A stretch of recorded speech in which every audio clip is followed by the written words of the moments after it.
Vous écoutez Mystère Radio.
Tu as réveillé Philippe?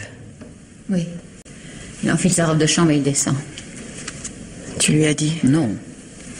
Annoncer ce genre de nouvelles au travers d'une porte, tu sais. Oui, tu as bien fait.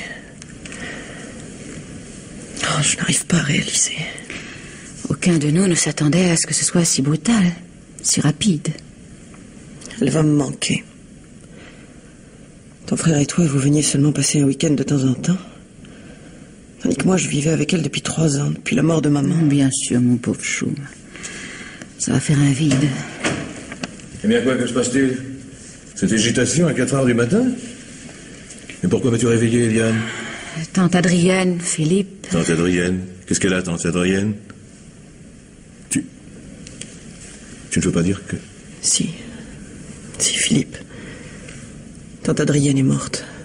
C'est impossible. Nous sommes allés tous les trois lui souhaiter une bonne nuit il y a quelques heures. Elle ne souffrait pas, tout allait bien. Il y a quelques heures, oui.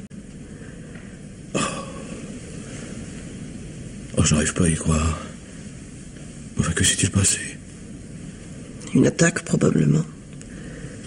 C'est mademoiselle Moncel qui s'en est aperçue. Mademoiselle Moncel? Qui est-ce? Voyons, Philippe. Tu ne l'as encore jamais vue? C'est l'infirmière qui soigne tante Adrienne depuis 6 mois. Elle est sortie hier, comme tous les samedis. Elle rentre toujours dans la nuit de façon à se trouver près de tante Adrienne le dimanche matin. C'est en arrivant, il y a un moment que... Elle est tout de suite venue me prévenir. J'ai réveillé Eliane et voilà. Oh, pauvre tante Adrienne. Mourir comme ça, toute seule, sans personne à côté d'elle. Et dire que nous étions là tous les trois, chacun dans notre chambre. Tu crois qu'elle a souffert? Oh non. Elle ne s'est certainement rendue compte de rien. Sinon, elle aurait appelé. Il y a une sonnette sur la table de chevet. Le samedi soir, quand mademoiselle Moncel n'est pas là, je laisse toujours la porte de ma chambre ouverte pour l'entendre, au cas où elle aurait besoin de quelque chose. Je vais monter dans sa chambre. Il vaudrait mieux que tu attendes un moment. L'infirmière est auprès d'elle. Et elle lui fait sa toilette. Elle nous préviendra aussitôt que ce sera fini. Je me demande si elle n'avait pas une sorte de pressentiment. Si elle ne s'y attendait pas. Qu'est-ce qui te fait dire ça? Je sais pas. Cette insistance pour que nous venions passer le week-end, ce désir de nous sentir près d'elle tous les trois. N'oublie pas que nous étions ses seuls neveux et nièces. Elle n'avait plus d'autre famille. Elle voulait que nous soyons tous ici pour fêter ses 60 ans. C'est pour ça qu'elle nous a demandé de venir. Oh, elle devait se sentir tellement seule dans cette grande maison. Je sais bien que tu étais là, Elisabeth, que tu lui tenais compagnie, mais enfin... Oui, tu as raison, elle s'ennuyait. Depuis que le docteur Armaud lui avait interdit de se lever l'année dernière, elle ne voulait plus recevoir personne. Une coquetterie de malade qui ne veut pas que ses amis la voient coucher, presque impotente. Je m'efforçais de la distraire. C'était pas toujours facile. Je me demande si elle a été bien soignée. Au fond, nous aurions dû faire venir un spécialiste de Paris. Ça n'aurait servi à rien. Elle souffrait d'une maladie de cœur. Elle avait besoin de calme et de repos. Il n'y avait pratiquement aucun soin à lui donner. Quand le docteur Armaud a proposé au printemps dernier qu'une infirmière s'installe en permanence dans la maison, c'était surtout pour que tante Adrienne ne soit pas seule quand je n'étais pas là. Il a quand même mieux valu qu'elle ne s'absente pas cette nuit, l'infirmière. Oh, tu ne peux pas lui reprocher la mort de tante Adrienne. Cette fille sortait tous les samedis. C'était bien normal. Rien ne laissait prévoir. Mais tante Adrienne a dû mourir sans se réveiller. Personne n'aurait pu faire quoi que ce soit. Oui, vous avez sans doute raison. Il faudra voir si notre tante a prévu quelque chose pour elle dans son testament. Sinon, nous lui donnerons une gratification. Philippe, il sera temps de penser à ces choses-là plus tard. Pour le moment... Oh mon Dieu, qu'est-ce que je vais devenir? Je suis plus personne au monde maintenant. Plus personne. Allons, mon chou, là, calme-toi.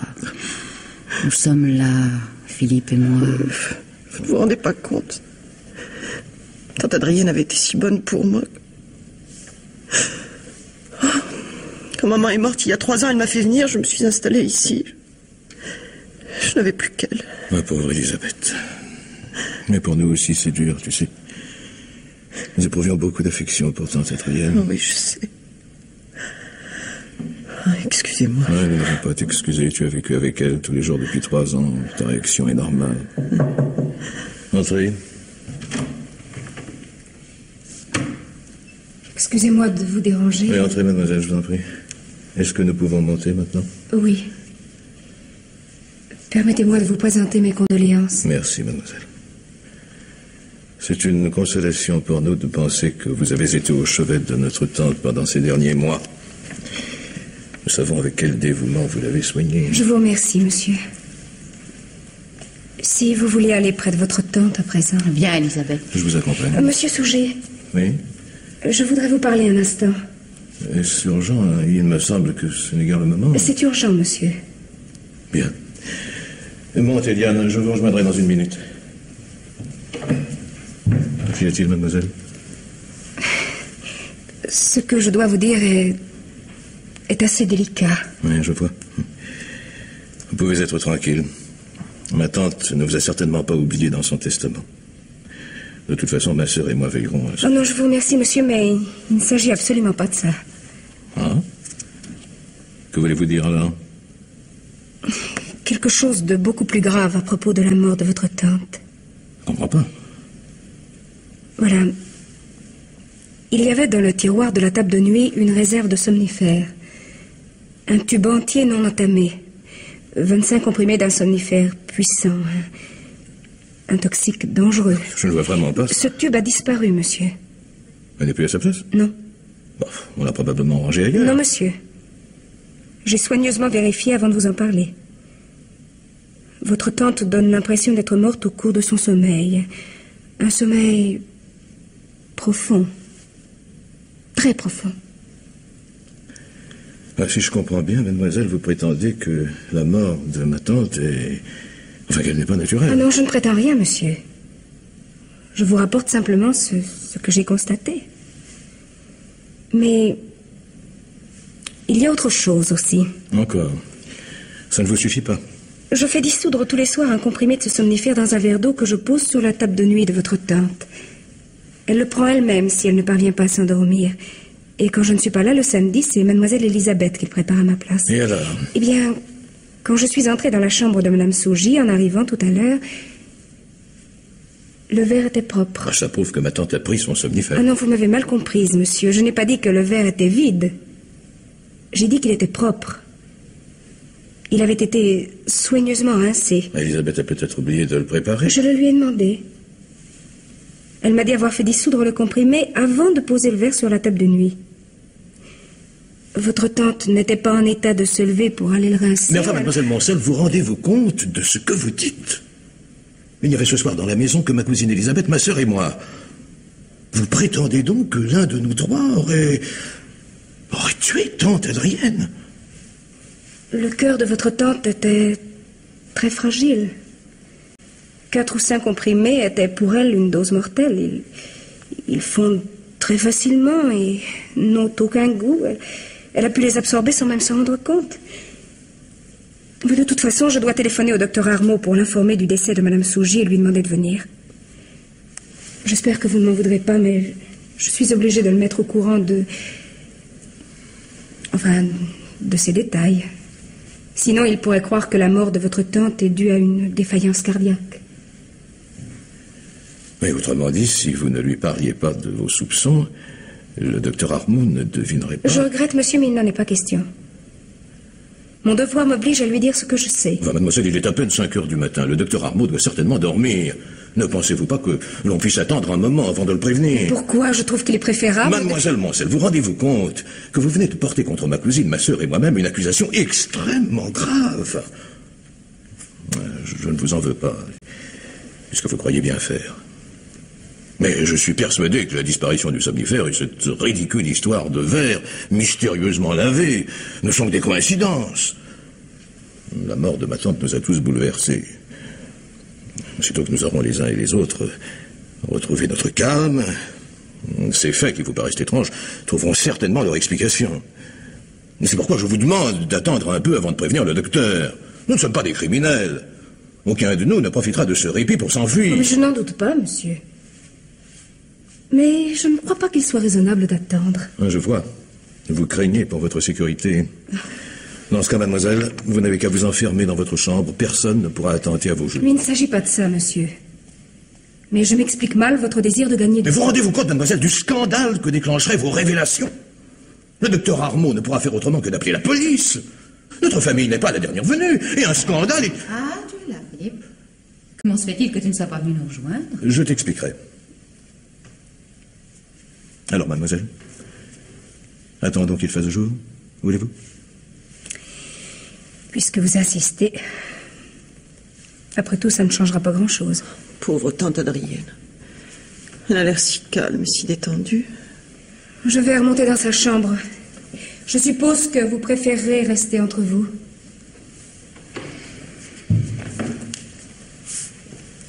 Il fait bon ici. La chambre de tante Adrienne est glaciale. L'infirmière avait ouvert la fenêtre, avec le froid qui fait dehors. Au fait, Philippe, que te voulait-elle? Philippe, tu ne m'écoutes pas? Ah, excuse-moi. Tu disais quelque chose? Oui, je te demande ce que voulait mademoiselle Moncel. Ah, mademoiselle Moncel. Oui, vous feriez mieux de vous asseoir toutes les deux. Mademoiselle Moncel voulait m'annoncer que tante Adrienne a été assassinée. Quoi? Tu es fou! Vous avez bien entendu. Mademoiselle Moncel pense que tante Adrienne a été empoisonnée par l'un de nous trois. Nous trois? Oh, cette fille est folle. J'aimerais le croire. Mais enfin, Philippe, explique-toi. Qu'est-ce que ça signifie? L'une de vous a-t-elle pris le tube de somnifère qui se trouvait dans le tiroir de la table de nuit? Non. Non, pas moi en tout cas. Vous n'avez pas non plus lavé le verre de tante Adrienne? Bien sûr que Ne non. me pose pas de questions stupides. Qu'est-ce que ça veut dire? À quoi correspond cet interrogatoire? À ceci. Non seulement le tube a disparu, mais le verre a été lavé. L'infirmière en conclut que quelqu'un a fait absorber une dose mortelle de somnifère à tante Adrienne, puis est allé laver le verre pour que l'on ne découvre pas le crime. Le crime. Oh, tu emploies de ces mots. Tu connais un autre terme? Enfin, c'est abominable, qu'allons-nous faire? Tout ce que j'ai pu obtenir, c'est qu'elle attende un moment avant de téléphoner au docteur. Elle voulait le prévenir tout de suite. Ah, ça alors. Et pourquoi n'appelle-t-elle pas la police pendant qu'elle y est? Elle laisse au docteur Armaud le soin de le faire. Parfait. Et peut-on savoir sur qui se portent les soupçons de cette charmante personne? Ouf, elle n'a pas de préférence. N'importe lequel de nous trois. Merveilleux. On croirait vivre un roman policier. Mais enfin, Eliane, tu es inconsciente. Tu ne te rends pas compte de ce que vient de dire Philippe? Quelqu'un a tué volontairement tante Adrienne. On pourrait croire que ça t'amuse. Je dois reconnaître, Eliane, que ce que dit Elisabeth n'est pas faux. Ton humour est pour le moins déplacé. Pourquoi? Les accusations de mademoiselle Moncel te font peur? Sois pas ridicule. Non, je pense seulement aux conditions atroces dans lesquelles notre pauvre tante est morte. Si cette fille dit vrai... Je t'en prie, Philippe. J'aurais dû compter combien de fois depuis tout à l'heure tu as prononcé les mots « cette pauvre tante Adrienne ». Tu crois pas que cette comédie a assez duré? Mais quelle comédie? Cet air éploré, cette mine de neveu consterné par la mort de sa tante chérie. En réalité, je suis persuadée que tu as déjà calculé à combien allait se monter ta part d'héritage. Ma chère sœur, Le tact et le sens des convenances n'ont jamais été tes qualités principales, mais permets-moi de te dire que cette fois tu dépasses les bornes. À défaut de délicatesse, essaie au moins de manifester un minimum de pudeur. Mon cher frère, la franchise et la sincérité n'ont jamais été tes vertus dominantes. Tu préfères dissimuler sous un masque tragique la satisfaction que te procure la mort de tante Adrienne. Eliane. Eh ben quoi, Eliane? Tu sais parfaitement bien, ma pauvre Elisabeth, que ni Philippe ni moi n'avons jamais éprouvé une affection particulière pour cette vieille femme à carrière très despotique. Elle se croyait tout permis parce qu'elle était très riche. Mais elle était d'une méchanceté sans nom.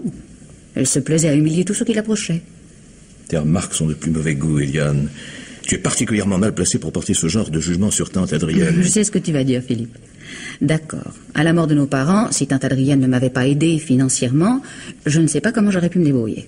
Je lui en ai toujours été reconnaissante. Mais ça ne m'obligeait pas à l'aimer. Chaque fois qu'elle me faisait venir ici pour me donner mon chèque, elle me gratifiait d'un cours de morale. D'ailleurs, Philippe, ça te va bien de faire le vertueux. Tu as bien profité de sa fortune, toi aussi. Moi? Mais tu es folle. Mes affaires marchent fort bien. Et grâce à qui? Qui t'a avancé les capitaux de départ? Tu te souviens? C'est pas tante Adrienne, non? Tu as tout à fait raison, Eliane. C'est pour cela que sa mort me touche si profondément. Ah, bon, c'est la bailleuse de fond que tu pleures. Comme ça, je comprends. Taisez-vous! Vous êtes ignobles, tous les deux. Il n'y a pas une heure que tante Adrienne est morte et vous vous disputez déjà pour des questions d'argent. Vous ne pensez qu'à l'héritage. Vous me dégoûtez.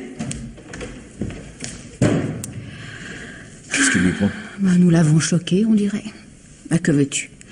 Elle est jeune et sentimentale. Oui. Il y a autre chose, à mon avis. Elle a peur de l'avenir. Pourquoi? Tante Adrienne était riche. Nous sommes ses héritiers tous les trois. Toi et moi, certainement. Mais Elisabeth, ça m'étonnerait. Mais elle aura une petite rente, oui. Mais probablement rien de plus. Tu crois? Elle était quand même sa nièce. Pour l'état civil.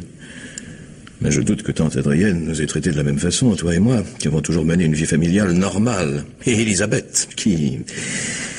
Enfin, tu me comprends. C'est quand même pas sa faute si sa mère a décidé de se séparer de sa famille. Se séparer de sa famille, comme tu y vas?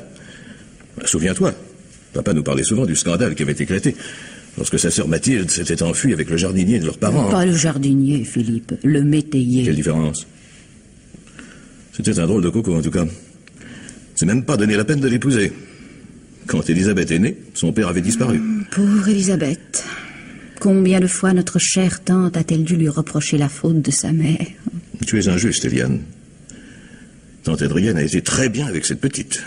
Mais quand sa mère est morte il y a 3 ans, elle l'a fait venir ici comme demoiselle de compagnie. Moi, je trouve ça très beau. Mais elle ne lui devait rien, après tout. Demoiselle de compagnie, si l'on veut. J'ai entendu comment elle la traitait. Sur quel ton elle lui parlait. Elisabeth, mes lunettes. Elisabeth va me préparer ma tisane. Elisabeth, mon livre. Jamais un mot aimable, jamais une gentillesse. Je trouve qu'elle a eu beaucoup de constance de rester ici. Bien obligée. Que serait-elle devenue si tante Adrienne ne l'avait recueillie? Pour elle, c'était une chance inespérée. Elle s'en rend parfaitement compte, d'ailleurs. Cette crise de larmes tout à l'heure l'a bien prouvé. Elle a peur de la solitude. Solitude qui ne durera pas. Elle n'a que 24 ans. Elle ne tardera pas à se marier. Souhaitons-le. En tout cas, il n'est pas question qu'elle vive à nos crochets, comme elle a vécu à ceux de tante Adrienne pendant 3 ans. Écoute, Philippe, nous ferons des projets d'avenir pour Elisabeth à un autre moment. Que penses-tu des insinuations de cette mademoiselle Moncel? Je les trouve ridicules, évidemment. Je comprends pas les raisons qui poussent cette fille à agir ainsi. Quel intérêt pourrait-elle avoir à nous placer dans une situation désagréable? Nous ne lui avons jamais fait le moindre tort. Autrement dit, tu penses que la mort de tante Adrienne est naturelle? Oui. Je ne peux arriver à croire autre chose. Décidément, tu seras toujours le même. Ce que tu peux m'exaspérer. Si nous laissons faire cette fille, dans 2 heures, la police sera ici. Enquête, interrogatoire, scandale. Le programme te convient? Ne dis pas de bêtises. Bon. Alors, je te pose la question. Que pouvons-nous faire pour l'empêcher de parler? Je ne sais pas. Mais suppose qu'elle ait raison. Suppose que tante Adrienne ait effectivement été assassinée. C'est une question qui ne regarde que nous. Et que nous réglerons entre nous 3 plus tard. Combien gagne-t-elle? Qui? L'infirmière, évidemment. Comment veux-tu que je le sache? Pas grand-chose, je présume. Je n'ai jamais entendu dire que l'on s'enrichisse en faisant ce métier. À combien se monte la fortune de tante Adrienne? Je pourrais pas donner un chiffre, mais en tout cas, elle est considérable. Tu vois à quoi je pense? Tu crois que si nous remettions une certaine somme à mademoiselle Moncel, ça pourrait l'inciter à se taire? Je l'espère, en tout cas. Comment, tu n'as pas l'air convaincu? J'ai peur qu'elle n'appartienne à cette catégorie de gens pour lesquels l'argent n'est pas ce qui compte le plus. Ne sois pas ridicule. L'argent a de l'importance pour tout le monde. C'est une question de chiffres. Oui. En tout cas, nous pouvons essayer. Il faudrait savoir ce que tante Adrienne a prévu de lui laisser.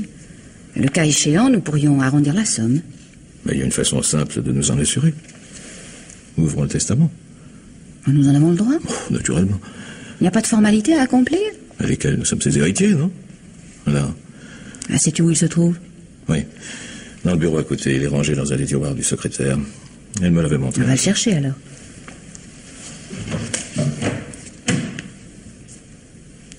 C'est curieux. Comment se fait-il qu'elle l'ait gardé ici au lieu de le confier à un notaire? Tante Adrienne n'aimait pas les hommes de loi. Ils ne sont bons qu'à vous faire dépenser de l'argent inutilement, disait-elle toujours. Cette famille, papa raisonnait de la même façon. Ah, c'est vrai. Il avait instinctivement une méfiance de paysan à l'égard de tous les hommes de loi. Il n'y a jamais eu de paysan dans la famille, voyons, Eliane. Tiens, le voilà. Ceci est mon testament. C'est bien son écriture. Hein? Évidemment. Je ne pense pas que quelqu'un l'aurait falsifié, quand même. D'ailleurs, regarde, l'enveloppe est renforcée avec du papier collant. Comme ça, tante Adrienne était certaine que personne ne pourrait l'ouvrir en cachette et la refermer après. Ça fait un drôle d'effet de penser que... Bon, bah alors tu l'ouvres? Oui.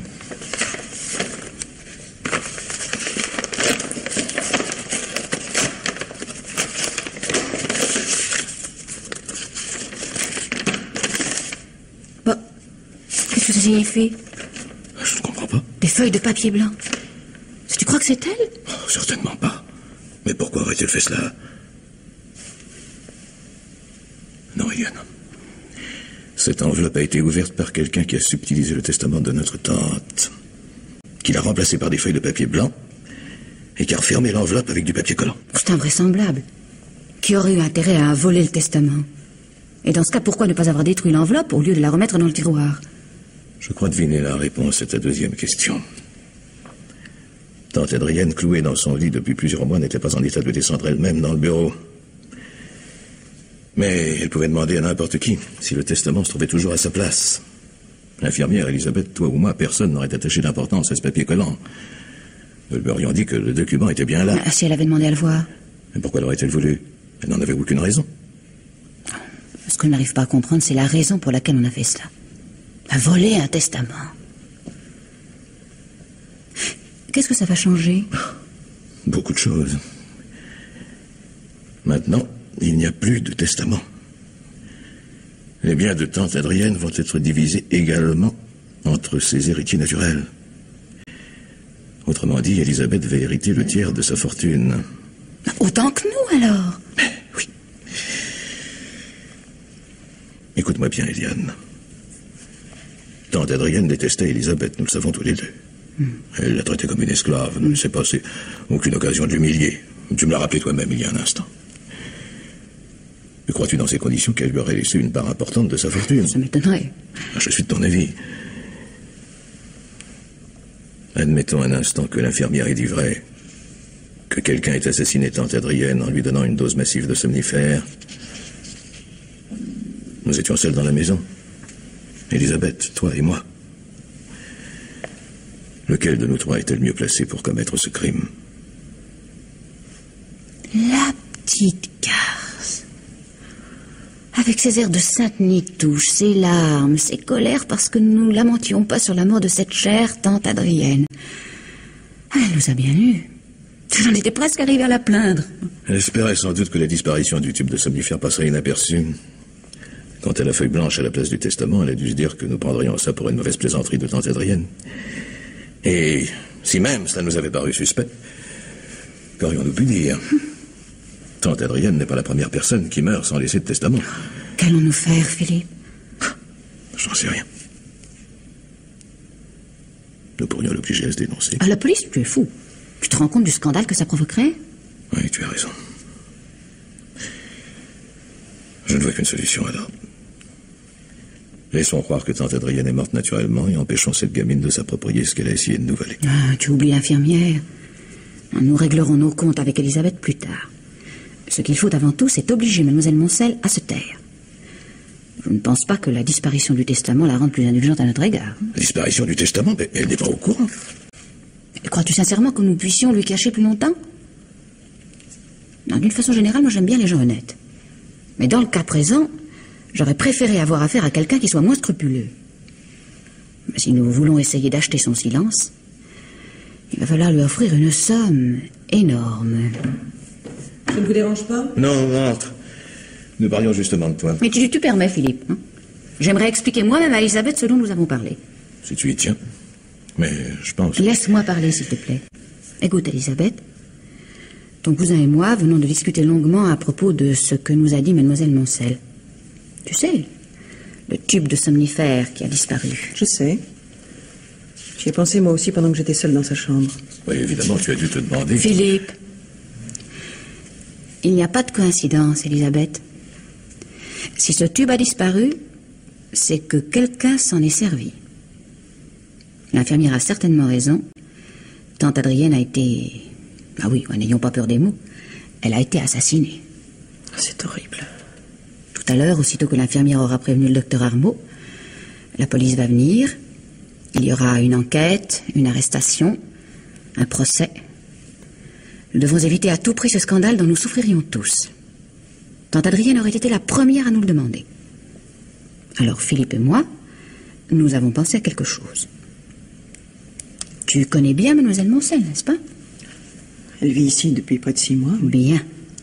Pour le moment, elle est décidée à prévenir le docteur, à attirer son attention sur, sur la façon dont tante Adrienne est morte. Si nous lui remettions une somme importante, très importante même, crois-tu qu'elle accepterait de se taire? Vous voulez l'acheter? Tu ne parles pas sérieusement, Eliane? Si, très sérieusement. Je la connais, jamais elle n'acceptera. Comment osez-vous penser une chose pareille? C'est vous qui envisagez cela? Vous deux, Philippe et toi? Oui, Elisabeth, nous. Nous qui sommes tes seuls parents, ta seule famille. Tu vois, nous ne te jetons pas la pierre. Non, mon petit, nous ne te condamnons pas. Nous savons combien ton existence aux côtés de tante Adrienne a dû être pénible, difficile. Nous n'avons pas à te juger, ni Eliane ni moi. Malheureusement, nous ne sommes pas seuls. Il y a les autres, dans la société. Ah non, c'est pas possible. Vous ne vous voyez pas, tous les deux, avec vos têtes de circonstance? Le frère et la sœur déguisés en justiciers, nous comprenons, mon petit, nous qui sommes ta seule famille, nous n'avons pas à te juger, mais... Elisabeth! S'il ne s'agissait pas de la mort de tante Adrienne, je vous assure que vous me feriez rire.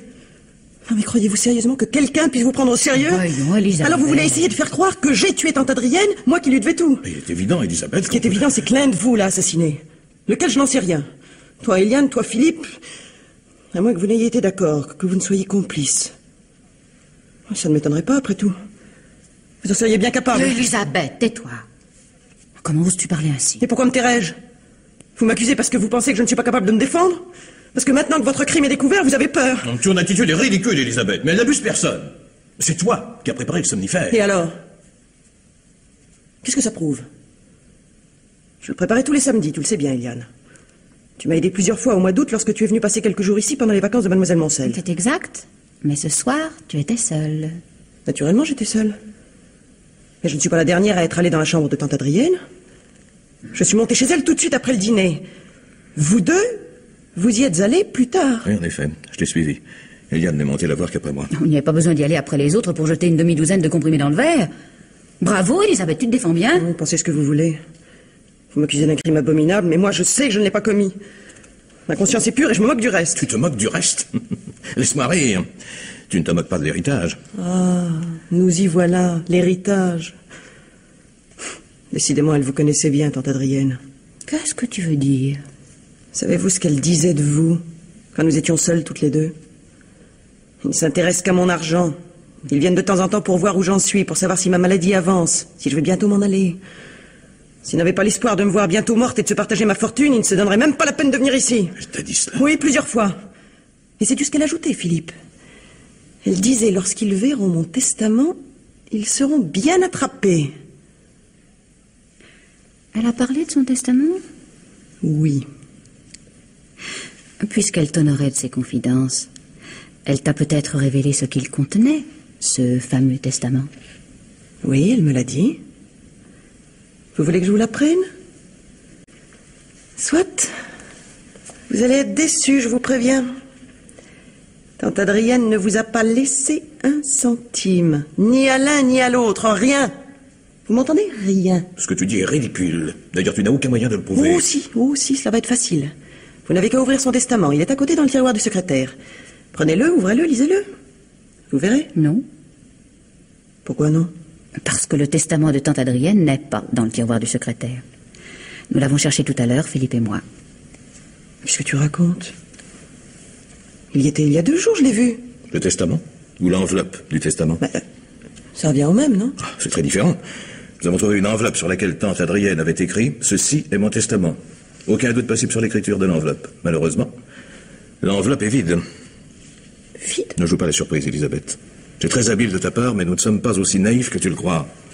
C'est facile maintenant de prétendre que tante Adrienne nous avait déshérités. Au profit de qui? De toi, peut-être? Toi, une enfant naturelle? Sa fortune, si vous saviez comme je m'en moque de sa fortune. Tu es très convaincante, Elisabeth. J'avais sous-estimé tes talents de comédienne en admettant que tu joues la comédie, naturellement. Parce que si tu es sincère... Sincère? Mais voyons, Eliane, comment pourrais-tu croire à sa sincérité? Nous savons bien... Pardon, Philippe, nous ne savons rien. Nous avons cru deviner certaines choses, nous en avons supposé d'autres. Et comment savais-tu tout à l'heure où se trouvait le testament de tante Adrienne? Bon, c'est le secret de Polichinelle, voyons. Suffisait d'ouvrir le secrétaire pour le voir. Il t'est donc arrivé d'ouvrir le secrétaire? Mais à plusieurs reprises. Et la dernière fois que je suis venu voir tante Adrienne, elle m'avait demandé d'y prendre certaines photos de famille qu'elle désirait me montrer. Mais je ne comprends pas la raison pour laquelle tu me poses cette question, Eliane. Tu ne comprends pas. Pourquoi alors t'agites-tu soudain ainsi? Tu es rouge de colère, tu fais de grands gestes? Parce que je suis fatigué, tendu, énervé. Y a de quoi, non? Je t'en prie, Eliane, ne prends pas ces attitudes de juge d'instruction. C'est ridicule, mais d'un goût douteux. Et toi, mon cher frère, perds ce ton pompeux et grandiloquent. Je sais que c'est dans ta nature, mais fais un effort. Après tout, tu as passé un long moment dans la chambre de tante Adrienne ce soir. La discussion n'a pas dû être de tout repos. Nous avons entendu des éclats de voix jusqu'ici. C'est vrai, je les ai entendus aussi. Nous avons parlé affaires. Nous n'étions pas d'accord. Tante Adrienne m'a demandé mon opinion sur certains placements qu'elle avait faits. Tu es sûr qu'il s'agissait de ses placements à elle? Ce n'est pas des tiens que vous vous êtes entretenus? Les miens? Qu'est-ce que ça signifie? J'ai entendu parler de tes affaires, Philippe. Tu as perdu pas mal de clients ces temps derniers, n'est-ce pas? Certains d'entre eux, qui sont mes amis, ont préféré s'adresser à tes concurrents plutôt que de continuer à te confier leurs fonds. Je ne vois pas du tout lesquels de tes amis ont pu te faire de telles confidences. On m'a prévenu que tu étais dans une situation délicate. Il paraît que si tu ne trouves pas très rapidement de l'argent frais, tu pourrais avoir de sérieux ennuis. C'est absurde. La bourse est mauvaise en ce moment, c'est un fait, mais de là... La bourse? C'est pas ce qu'on m'a dit. On prétend que tu as réalisé avec l'argent de tes clients certaines opérations qui ont mal tourné. Eliane. D'après ces mêmes amis, si tu ne trouves pas rapidement des fonds, tu risques une plainte pour escroquerie. Ce ne serait qu'une question de jour. Je t'interdis, Eliane. Tu m'entends bien? Je t'interdis de colporter de pareils ragots. Il n'y a pas un mot de vrai dans tout cela. Tu en es sûr? Je me demande si ça n'est pas de cela que tu parlais à tante Adrienne, sans lui dire toute la vérité, naturellement. Tu t'es probablement contenté de faire allusion à un pressant besoin d'argent. Ces insinuations sont de plus mauvais goût. Tante Adrienne était au courant de tes difficultés, Philippe. Elle a reçu une lettre à ce sujet il y a quelques jours. Elle m'a dit que tu allais certainement venir pour essayer de lui emprunter de l'argent. Elle a dû se faire un malin plaisir de te refuser le chèque que tu implorais. Alors tu n'avais plus qu'une solution. Tu as laissé tomber quelques comprimés dans son verre pendant qu'elle ne regardait pas. Oh non. Non, c'est pas possible. Philippe n'a pas tué tante Adrienne. Je suis heureux de te l'entendre dire, Ma Elisabeth. pauvre petite. Je sais mieux que toi ce dont il est capable, sous ses dehors aimables et courtois. Je ne te ferai même pas le plaisir de répondre. Mais bien sûr, tu ne saurais pas quoi dire. Je comprends maintenant pourquoi tu es resté le dernier dans le salon ce soir. Pourquoi tu tenais tellement à monter te coucher après nous. Tu voulais passer par la chambre de tante Adrienne, t'assurer que ton coup avait réussi, en profiter pour rincer le verre, et tu pensais que mademoiselle Moncel ne remarquerait rien. Il valait mieux t'entourer du maximum de précautions. Mais tout ceci est absurde. Tu vas aussi m'accuser d'avoir volé le testament, je suppose? Certainement. Tu l'as décacheté avant de monter, alors que tante Adrienne était déjà morte. Tu voulais t'assurer qu'elle t'avait légué une somme assez importante pour te permettre de rembourser tes dettes. Tu as dû frémir, Philippe, quand tu l'as lu. Rien. Elle ne t'avait rien laissé. Il fallait trouver une solution, et vite. Tu n'es pas complètement idiot. Je te remercie pour le compliment. Tu as tout de suite compris l'intérêt qu'il y aurait à faire disparaître le testament. Tu étais son neveu au même titre qu'Elisabeth ou moi. Tu étais donc assuré de toucher le tiers de sa fortune. Puis tu allais te coucher, le cœur léger et l'âme sereine, en attendant que quelqu'un entre dans sa chambre et donne l'alarme. Tu ferais un excellent procureur, Eliane. Malheureusement, ton réquisitoire pêche à la base. Tout ce que tu viens de nous raconter n'est que le fruit de ton imagination. Tu mens. Prouve-le. Je pense que ce ne sera pas difficile. Depuis un moment, je me demandais pourquoi tu m'accusais avec tant d'acharnement après avoir accusé Elisabeth. J'ai enfin compris. La mort de tante Adrienne et ta fortune soudaine vont faire plaisir à Lucien Roulet, n'est-ce pas? Laisse Lucien en dehors de ça. Il n'a rien à voir avec nos histoires de famille. Mais pourquoi te mets-tu en colère, ma chère sœur? J'ai touché un point sensible, n'est-ce pas? Je me mets en colère parce que je n'admets pas qu'un imbécile prétentieux se mêle de ce qui ne le regarde pas. Qui est-ce, Lucien Roulet? Lucien Roulet, ma chère Elisabeth, est un jeune ingénieur sans avenir dont ta cousine Eliane s'est amourachée bêtement il y a quelques années. Philippe, tais-toi! C'est une question qui ne regarde que moi. Je ne veux pas que tu l'étales en public. Mais qui parle de public? Elisabeth est ta cousine germaine, non? Tu as bien parlé devant elle de mes affaires personnelles. Je ne vois pas pourquoi nous lui cacherions tes problèmes sentimentaux. Parfait. Puisque tu y tiens, Elisabeth sera mise au courant, mais ce sera par moi. Je connais ce garçon depuis 4 ans. Très vite, nous avons décidé de nous marier. Mais je me suis heurté à l'opposition formelle de tante Adrienne. Elle ne voulait pas que tu l'épouses? Non. Tante Adrienne avait une notion assez rigide de l'honneur familial, comme tu le sais. Elle a été autrefois impitoyable pour ta mère. J'en ai souvent entendu parler. Je n'en doute pas.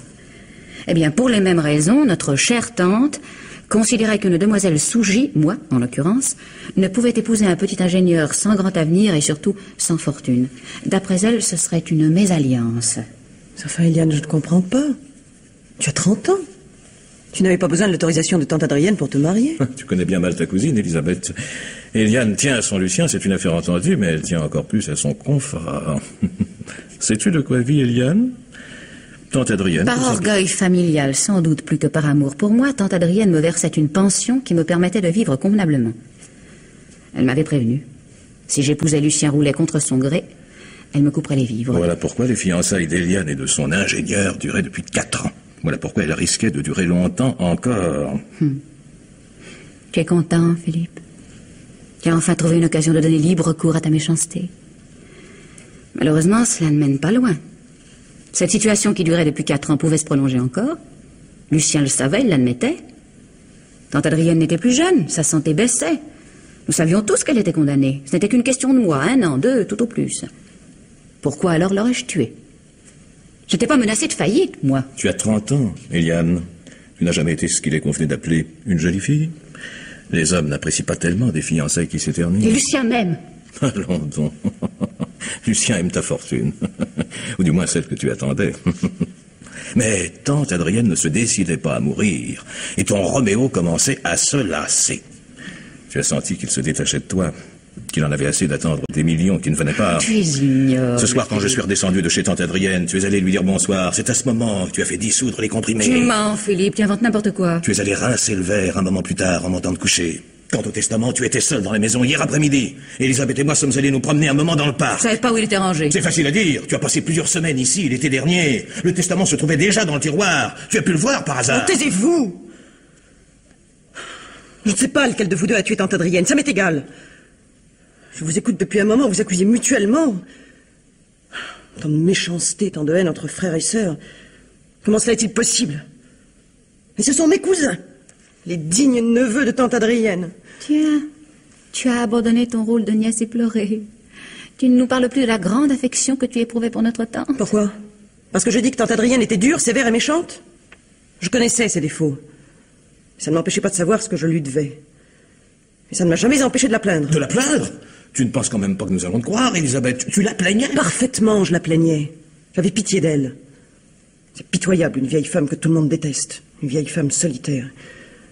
Lorsqu'elle me parlait de maman... Ah, ça, je serais curieuse de savoir ce qu'elle t'en disait. Oh, elle savait employer les mots qui font mal. Mais elle ne me trompait pas avec ses grands airs.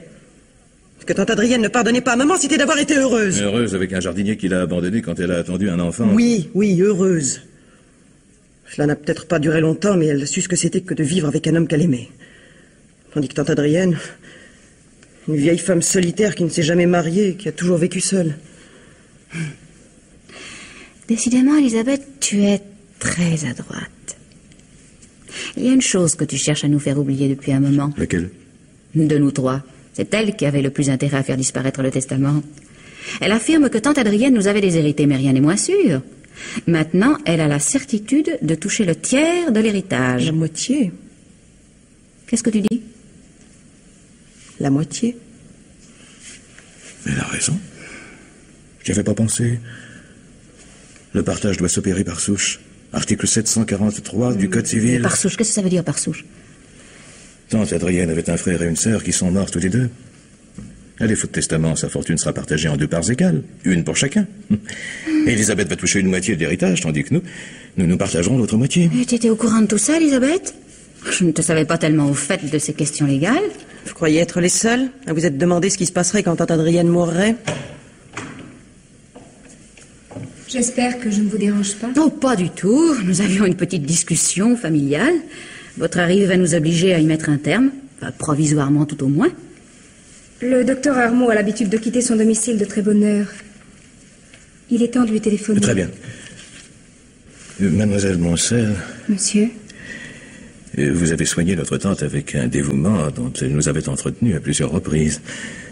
Si elle en avait eu le loisir, elle n'est pas manqué de vous prouver sa reconnaissance. Malheureusement, son testament a disparu. Pardon? Vous avez bien entendu, son testament a disparu. L'enveloppe que nous avons trouvée dans le tiroir du secrétaire était vide. Cela n'a d'ailleurs pas d'importance en ce qui vous concerne, puisque nous avons l'intention de nous substituer à notre tante et de vous remettre une gratification importante. Je vous propose 1 million, en anciens francs, naturellement. Je vous remercie, monsieur, mais... Laissez-moi terminer, voulez-vous?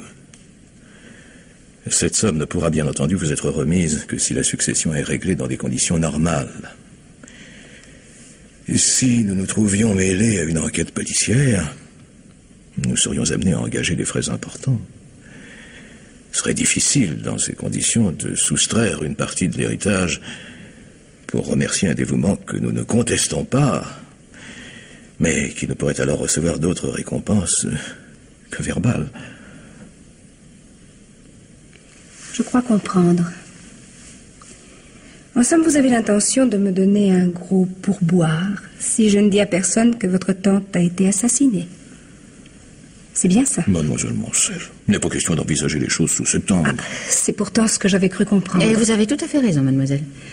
Disons, si vous voulez, que quelqu'un a décidé d'abréger les souffrances d'une vieille femme malade qui n'avait plus que quelques mois à vivre. Nous désirons éviter une enquête, un scandale. Nous sommes prêts pour cela à vous verser une certaine somme. Vous vous faites une curieuse idée de mon honnêteté, mademoiselle. Il y a des choses que ma conscience professionnelle m'interdit d'accepter. Je m'attendais à ce que vous réagissiez ainsi, mademoiselle Moncel. Pourtant, je vous demande de réfléchir avant de refuser définitivement. Vous m'avez souvent parlé de la vie difficile que vous meniez. Voulez-vous me passer le téléphone, je vous prie? Nous vous offrons le moyen d'être libre, indépendante.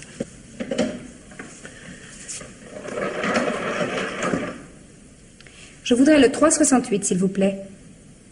Oui, j'attends. Mais vous pourriez vous marier, avoir des enfants. Je sais que vous le désirez. Mademoiselle Elisabeth, votre tante disait quelquefois qu'elle me considérait comme sa fille. Croyez-vous que je puisse, dans ces conditions, accepter que son meurtrier ne soit pas puni? Allô? Non, je ne quitte pas. Réfléchissez à ce que vous allez dire, mademoiselle Moncel. Vos scrupules sont absurdes. Tais-toi donc, Philippe, une fois de plus, tu ne comprends rien. Ce ne sont pas ces scrupules qui l'arrêtent, c'est la somme. Ton pauvre petit million ne suffit pas. Bonjour, madame. Mademoiselle Moncel à l'appareil. Écoutez, je suis désolée de vous déranger d'aussi bonne heure. Pourrais-je parler au docteur? Merci. Tante Adrienne vous considérait comme sa fille, dites-vous? Alors, nous sommes 4 héritiers. Vous voulez le quart de l'héritage? Le quart, tu es folle. Je ne veux rien, mademoiselle. C'est vous qui m'avez proposé quelque chose. Allô? Bonjour, docteur. J'ai une mauvaise nouvelle à vous annoncer. Le quart, entendu. Nous sommes d'accord pour le quart. Oui. Oui, elle est morte cette nuit. Juste avant que je rentre de Paris. La moitié. Vous aurez la moitié si vous ne dites rien. Oui, docteur. La crise que vous redoutiez, je suppose. Non. Non, aucun signe anormal. Vous venez tout de suite. C'est entendu, nous vous attendons. Bien joué. C'était une belle partie de poker. Vous êtes doué. Si vous avez des regrets, il est encore temps de changer d'avis. Le docteur ne sera ici que dans 5 minutes. Oh non, vous n'allez pas recommencer. Qu'est-ce qui me prouve que vous tiendrez parole? Que vous ne changerez pas d'avis quand le danger sera passé? Je n'ai pas l'habitude de renier mes promesses. Mais si vous le désirez, je peux vous établir un chèque. Antidaté, bien entendu. C'est une garantie. Bien.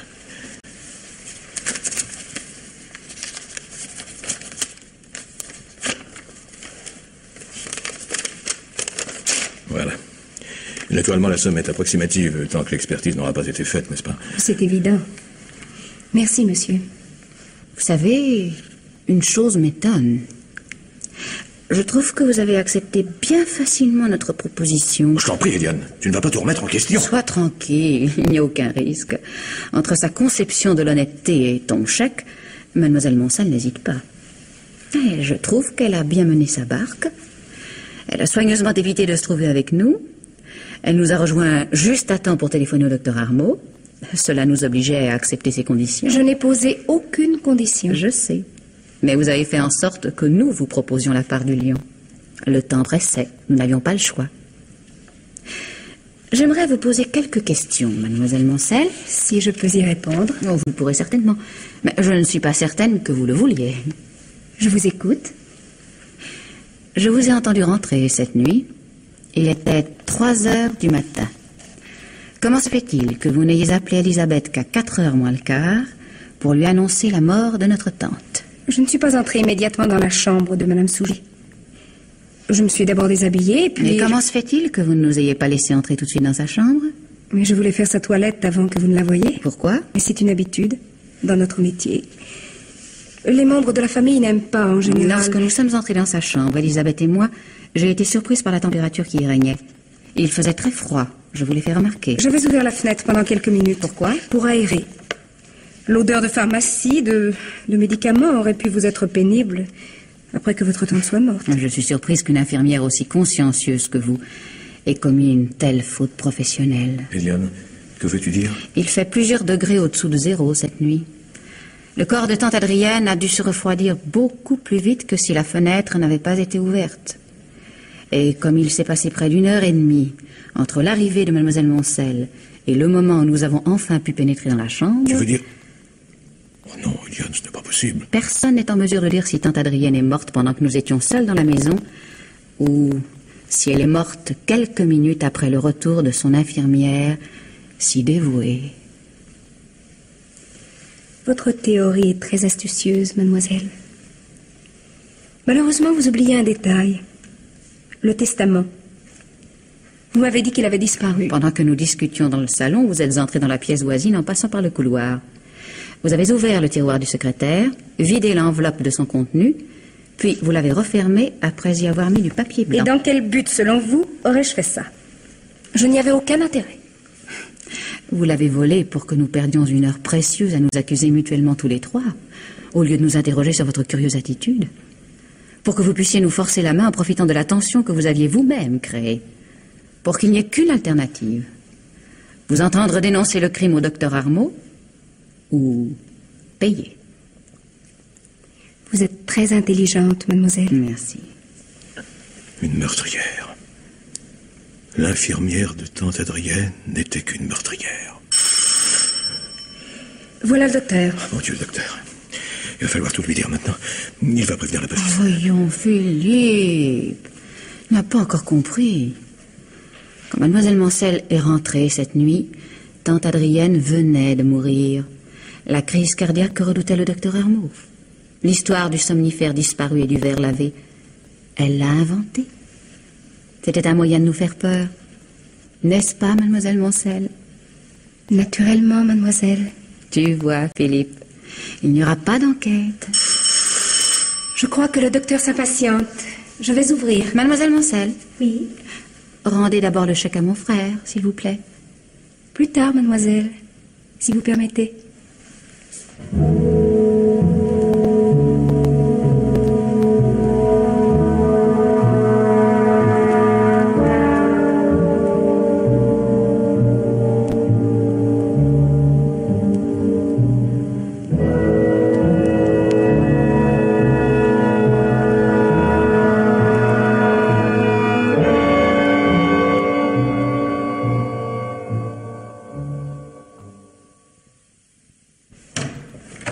Ah, c'est toi.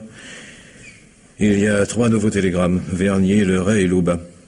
Ils demandent quand auront lieu les obsèques. C'est extraordinaire. Il s'appelle midi et déjà... Mademoiselle Moncel vient de téléphoner. Ah, tiens, je la croyais revenue. Elle est partie en même temps que le docteur ce matin en disant qu'elle avait une personne à voir d'urgence. Elle prend son temps. Dès son retour, je vais lui parler très fermement. Elle nous a extorqué ce chèque en jouant sur notre fatigue, sur nos nerfs, en laissant entendre que tante Adrienne avait été assassinée par l'un de nous trois. Maintenant que tout est éclairci, je vais exiger qu'elle me le rende. Cette personne qu'elle est allée voir ce matin, c'est un notaire. Elle lui a remis une enveloppe scellée à ouvrir au cas où il lui arriverait un accident. Dans l'enveloppe, il y a ton chèque et une lettre adressée à la police. À la police? Mais qu'est-ce que ça signifie? Puisque la mort de tante Adrienne était naturelle... Tante Adrienne a été assassinée. Mais Diane... Mademoiselle Moncel a tué tante Adrienne la nuit dernière. Enfin, Diane, je ne comprends plus. Tu as dit ce matin, juste avant l'arrivée du docteur, qu'elle avait seulement profité des circonstances pour nous arracher ce chèque. Mais qu'en réalité... Mon pauvre Philippe, je ne pensais pas que tu serais dupe aussi longtemps. Que je serais dupe? Tu as menti, alors? Mais naturellement. Sans cela, Dieu sait ce que tu aurais raconté à ce médecin. Mais la vérité, tout simplement. C'est d'ailleurs ce que je vais faire de ce pain, puisque tu affirmes que cette fille a assassiné notre tante. À qui téléphones-tu? À la police. Je vais dénoncer la meurtrière. Raccroche. Mais enfin, il y a... Raccroche. Sais-tu ce qui se passera si tu préviens la police? Mais cette fille sera arrêtée. C'est exact. Mais nous le serons en même temps qu'elle. Nous? Mais enfin quoi, on ne peut rien nous reprocher. Si mademoiselle Moncel est arrêtée, on te demandera certainement pourquoi tu lui as donné ce chèque fabuleux. Que répondras-tu? Mais la vérité? Ah oui, laquelle? La vérité toute simple, toute nue. Je dirais que... Voilà. Tu seras incapable de fournir une explication sensée qui tienne debout. Tandis que mademoiselle Moncel... Eh bien, qu'est-ce qu'elle dira, mademoiselle Moncel? Que nous l'avons payée pour assassiner tante Adrienne. Eliane! C'est ce qu'elle affirmera. Elle vient de me le dire au téléphone. Et nous ne pourrons pas prouver qu'elle ment. Nous avions tous les trois des raisons de souhaiter la mort de notre tante. La police ne mettra pas longtemps à le découvrir. Non, Philippe. Nous sommes coincés. Elle nous tient bien. C'est aberrant. Non, c'est intelligemment calculé. Eliane, quand elle est partie ce matin, tu savais, alors? Qu'elle avait tué tante Adrienne? Oui. Et tu l'as laissée filer. Mais tu as perdu la raison. Mais il fallait la retenir sous n'importe quel prétexte et exiger qu'elle rende le chèque. Non, Philippe. J'ai préféré la laisser libre de s'en aller. J'ai beaucoup d'admiration pour elle, tu sais. Elle a du cran. Oh, je t'en conjure, tais-toi. Tu ne sais plus ce que tu dis. Du cran. Soyons sincères, Philippe. Nous avons tous les trois souhaité la mort de tante Adrienne. Tu avais besoin d'argent, je voulais être libre. Elisabeth ne pensait qu'à se venger des humiliations qu'elle subissait tous les jours. La solution était là, à portée de nos mains, si facile. Mais nous avons été lâches, tous les trois, tandis qu'elle... Ah, et pourtant, elle est la seule de nous tous pour qui la mort de tante Adrienne aura été inutile. Inutile? Mais le chèque que je lui ai donné? Oh, pauvre imbécile. Tu ne comprendras donc jamais rien. Que va-t-elle en faire de ton chèque? Si elle voulait l'encaisser, elle devrait expliquer d'où lui vient cette fortune soudaine, les raisons de ta générosité. Est-ce là? Elle ne peut pas le faire. Elle ne pourra jamais profiter des millions de tante Adrienne. Tu m'entends? Jamais.